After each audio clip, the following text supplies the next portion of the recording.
Herkese salam, mən Səbinə Sultanova, tarix müəllimiyəm. Məni Instagramdan Səbinə Sultan _ tarix səhifəsindən izləyə bilərsiniz. Eyni zamanda tarix sürət qrupuna ödəniş şəkildə qeydiyyatdan keçə bilərsiniz. Bunun üçün mənə Instagramdan yazmağı unutmayın. İndi gəlin Albaniyada feodal münasibətlər mövzusuna giriş edək, bu haqda danışaq. Kanalda daha əvvəl paylaşdığım Albaniyada quldarlıq quruluşu dövründə mövzusu, yəni Albaniya tarixi birinci hissə və feodal münasibətlərin yaranması haqqında hazırladığım 2 video daha var. O videoları da izləyə bilərsiniz ki, sizə daha aydın olsun mövzular. Deməli, Azərbaycanda feodal münasibətlərin yaranması 3-cü əsrdən, bizim eranın 3-cü əsrindən təsadüf edir. Artıq 3-cü əsrdə dövlətə hərbi və mülki xidmətə görə şəxslərə torpaq paylanırdı. Bu torpaqlar feod, yəni mülk, torpağın sahibi isə feodal, yəni mülkədar adlanırdı. Feodal ərazini idarə edir, kəndlidən vergi toplayırdı. Torpaq verilməsinə əsaslanan sosial-iqtisadi bu sistemdə feodalizm adlanırdı. Bu şərti torpaqların irsi və müvəqqəti formaları var idi. Ümumiyyətlə, feodalizm Azərbaycanda 3-cü əsrdə yaranır və eyni zamanda şərqdə və qərbdə feodalizmin yaranması, onun qaydaları da bəzi oxşar və fərqli cəhətlər vardır. Buna görə də feodalizmin yaranması haqqında hazırladığım videoya baxmaq sizə faydalı olar. Azərbaycanda eyni zamanda şərqdə torpaqlar dövlət mülkiyyətində idi. Süni suvarma sistemi də baha olduğuna görə, yəni də dövlət nəzarətində idi, dövlət tərəfindən həyata keçirilirdi. Albaniyada feodalizm torpaq üzərində dövlət mülkiyyət forması üstün idi. Mərkəzləşmə və dövlətin güclənməsinə bu səbəb olurdu. Mərkəzləşmə siyasətinə və dövlətin güclənməsinə. Hökmdar və ailə üzvləri Alban kilsəsi iri torpaq mülkiyyətçisi idilər. Feodalların torpaq mülkiyyətinə malik olması bura aiddir. Erkən orta əsr kəndlilərin bir hissəsinin az da olsa xüsusi mülkiyyətə sahib olması yenə də Albaniyada feodalizmə aiddir. Əvvəllər kəndlilər vergini natural şəkildə ödəyirdilər. Zamanla kəndlilər arasında bərabərsizlik yaranır. Az bir qismi varlanmağa başlayır və torpaq sahibi olurlar. Çoxu isə müflisləşir və torpaqsız qalır. Paylaşdığım bu slaydda da bu sxemi görə bilərsiniz. Erkən orta əsrlərin başlanğıcında torpaq sahibliyinin əsas forması irsi və şərti torpaqlar idi. Zamanla şərti torpaqlar da irsiyə çevrilməyə başlayırlar. Bu da irsi torpaq sahibliyinin güclənməsinə səbəb olur. Nəticədə onların gücü artdıqca mərkəzi hakimiyyətdə tabe olmamaq kimi nüanslar yaranır və zamanla biz görəcəyik ki, gələcəkdə erkən feodal dövlətlərin yaranmasına gətirib çıxaracaq. Amma hələ ora var. İndi erkən orta əsrlərdəyik. Bu dövrdə hökmdar ailəsi və əyanların əlində iri torpaq sahibliyi, irsi torpaq sahibliyi onların əlində idi. Hərbiçi və mülkədarların əlində isə şərti torpaq sahibliyi idi. Zamanla vilayət hakimləri vəzifə tuturlar, onların torpaqla irsi keçməyə başlayır və iri torpaq sahibinə də çevrilirlər. Kəndlilər torpaqdan istifadəyə görə torpaq vergisi ödəyirdilər və bu məhsulun bir hissəsi hesab olunurdu. Məhsulun bir hissəsini vergi olaraq verirdilər. Şəhərlərdə tacirlər, sənətkarlardan da vergi alınırdı. Vergi hesabına görə də qoşun saxlanılırdı. Sonradan feodalların və vergi rüsumların ödənilməsinə müxtəlif mükəlləfiyyətlər də əlavə olunmağa başladı. Keçmişdə azad olan icma üzvləri əvvəllər yalnız dövlətə vergi verirdilər. Sonra həm dövlətə, həm vilayət hakiminə, feodallara vergi verməyə başladılar. Mükəlləfiyyət yerinə yetirməyə başladılar. Bu da əhalinin vəziyyətinin nisbətən daha ağırlaşmasına səbəb oldu. Müxtəlif hökmdarlar da müxtəlif islahatlar keçirirlər bunun qarşısını almaq üçün. Bəziləri uğursuz olur, bəziləri uğurlu olur. Məsələn, Sasanilərin dövründə aparılan islahata görə mərkəzə yaxın olmasına asılı olaraq vergilərin qiyməti məhsulun 1/3-dən 6/1-ə qədər toplanırdı və ya məhsul tələfatı nəzərə alınaraq məhsulun həcminə görə deyil, torpaq sahəsinə görə vergi təyin edilməyə başladı. Beləcə məhsul xəstələnənlərə güzəşt olunmağa başladı və zamanla da natural vergi pul vergisi ilə əvəzlənir. Bizə Albaniya tarixindən danışarkən mütləq şəkildə Sasani dövləti haqqında da danışmaq oluruq. Çünki həmin Sasani dövlətinin birbaşa Albaniya dövlətçiliyinə təsiri də olmuşdur. Buna görə də bu haqqda da məlumatımız olmalıdır. Bundan əvvəl danışmışdıq ki, Selevkilər dövləti olmuşdu, Parfiya dövləti olmuşdu. Daha sonra Parfiya zəifləyəndə də onun yerini Sasanilər dövləti əvəz edir. 226-cı ildə Ərdəşir Babəkan Parfiya dövlətinə son qoyur, Sasanilərin əsasını qoyur və onun babasının Sasanın adı ilə Sasanilər sülaləsi adlanır. Onun sülaləsi mərkəzləşmiş bir dövlət yaradır. Ərazi hakimləri şah adlanır. Sasani şahı özü isə Şahənşah adlanır. Şahənşahdan sonra bu dövlətdə də ikinci şəxs Zərdüşt məbədinin baş kahini olmuşdur. 227-ci ildə Sasanilər Atropatenanı işğal edirlər və Atropatena dövləti tam şəkildə Sasani dövləti tərkibinə daxil edilir və canişin tərəfindən idarə edilir. Ağır vergilər üzərinə qoyulur, əhalinin əskər toplanır ordu üçün və Sasani şahı taxta çıxanda paytaxtdan, o Sasani dövlətinin paytaxtı Ktesifon, Mədain şəhəri olmuşdur və oradan Kazaka şəhərinə qədər Atropatena paytaxtı, eyni zamanda Zərdüştlü müqəddəs şəhərinə qədər piyada şəkildə getməli idi. Tac qoyma mərasimi belə keçirilmiş. Daha sonra Sasanilər Roma ilə mübarizəsində qalib gəlir və Albaniyanı da özünə tabe edir 3-cü əsrin 60-cı illərində. Lakin Albaniya Atropatenadan fərqli olaraq öz daxili müstəqilliyini saxlaya bildi. Arşakilər sülaləsi 510-cu ilədək hakimiyyətdə qaldı. Sasanilər fars dilli əhalini Albaniyada və Atropatenaya köçürürdülər. Şimal sərhədlərdə məskunlaşdırırdılar ki, özlərinə etnik dayaq yaratmağa çalışırdılar. Albaniyanın ən qüdrətli hökmdarı bu dövrdə Urnayırın adını çəkə bilərik. O 4-cü əsrdə yaşamışdır. Bütpərəstliyə qarşı mübarizə aparmışdı. Xristianlıq dinini rəsmi din qəbul etmişdi 313-cü ildə.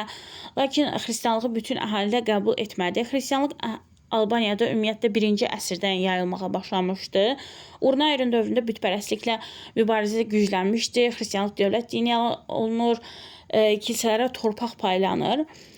Urnayır Sasani şahı ilə müttəfiq olmuşdu. Cənubi Qafqaz uğrunda Roma-Sasani mübarizəsinin qızışdığı dövrdə Sasanilər tərəfdən Romaya qarşı döyüşmüşdü. 359-cu ildə Sasanilər Albanlar, Saklar, Hunlarla birlikdə Roma ərazisinə daxil olurlar və əsas məqsəd burada Suriya torpaqları idi. Lakin bu dövrdə Fərat çayı daşır və onlar yürüşün istiqamətini dəyişməli olurlar. Amit şəhərinə yönəlirlər və burada bir döyüş baş verir. Bu döyüşdə şəhər tutulur.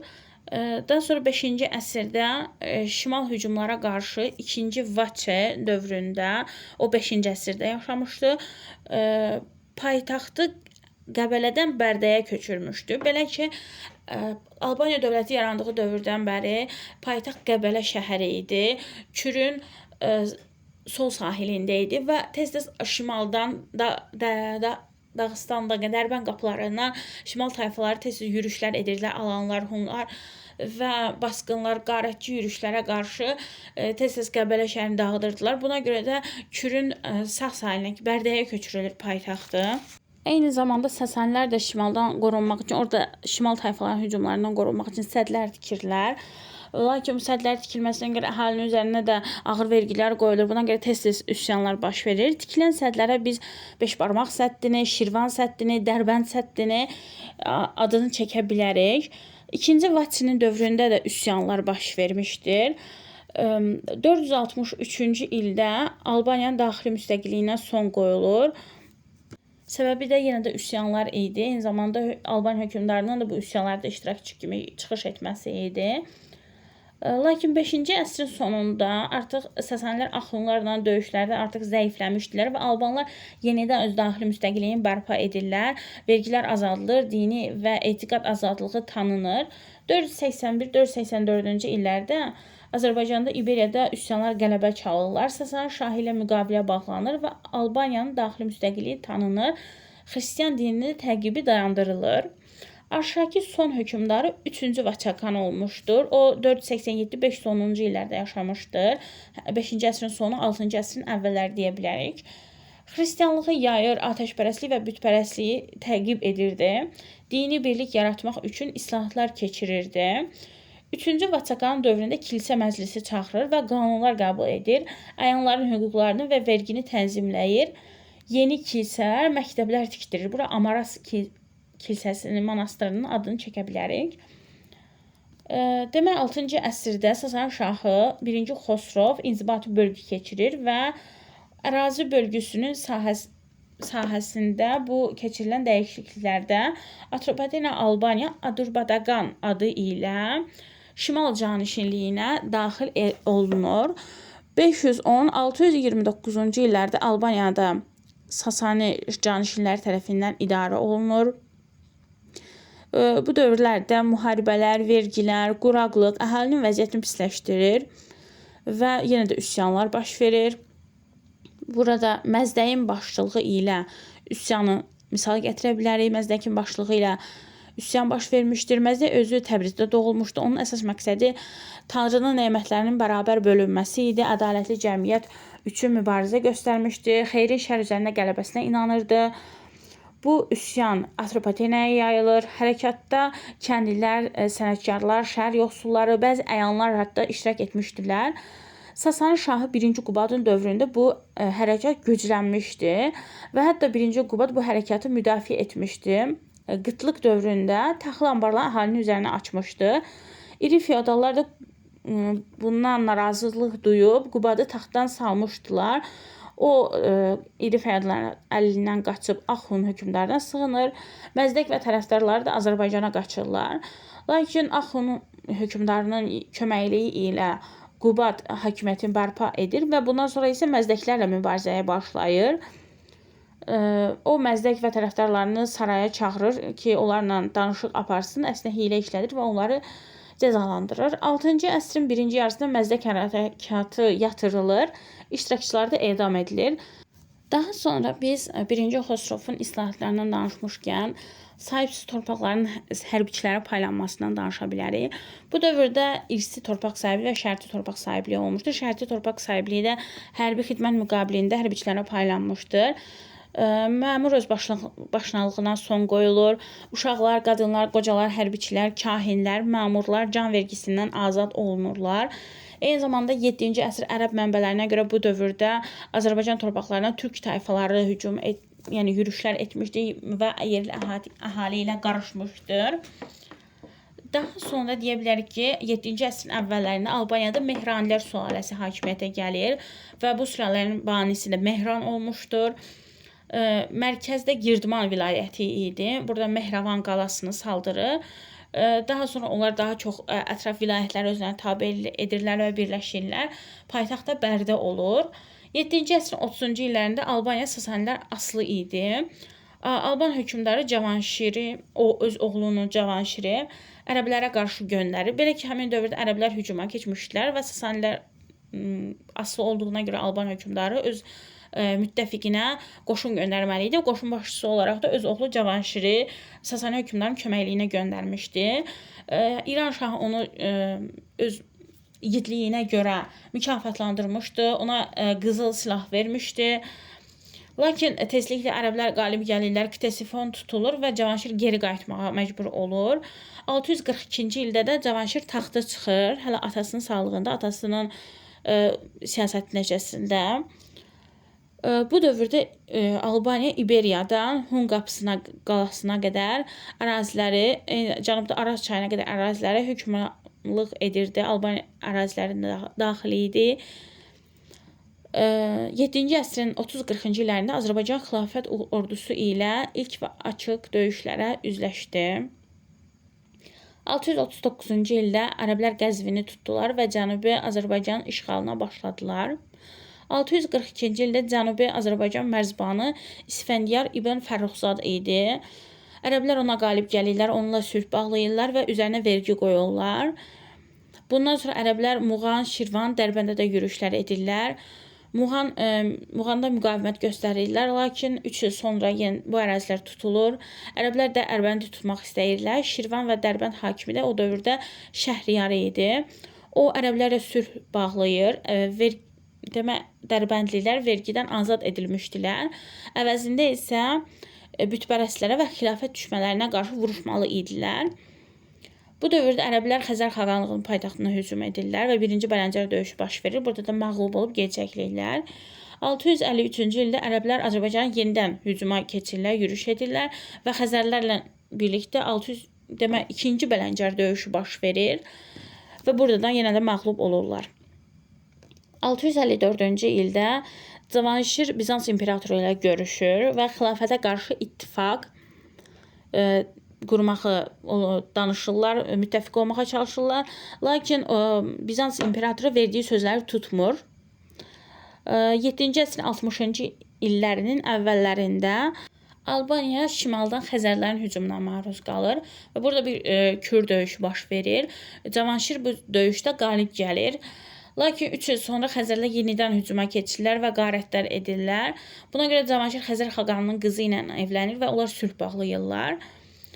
7-ci əsrin 60-cı illərin sonlarında artıq Cavanşir ərəb xilafəti ilə münasibətləri nizama salır. Hətta 2 dəfə Dəməşqə, yəni Şam şəhərinə, paytaxta gedir. Orada xəlifə Muaviyyə ilə görüşür və beləliklə Albaniyanın daxili müstəqilliyinə toxunma olmur. Onun dövründə vergilər belə 1/3 qədər azaldılır.